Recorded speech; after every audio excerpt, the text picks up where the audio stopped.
Welcome back to Quick Guide. In today's video, I am going to show you how to change Bitmoji into your Snapchat. So without any further ado, let's dive right into this exciting video.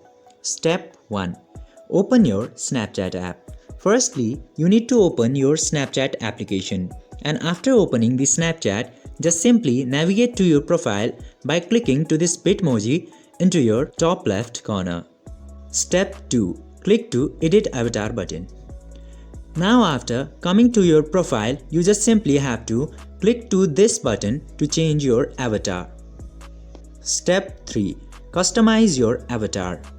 Now after coming to this page, you just simply have to customize your avatar. And after completely customizing your avatar and clicking to this Save button into the top right corner, your Bitmoji will successfully be changed into new one.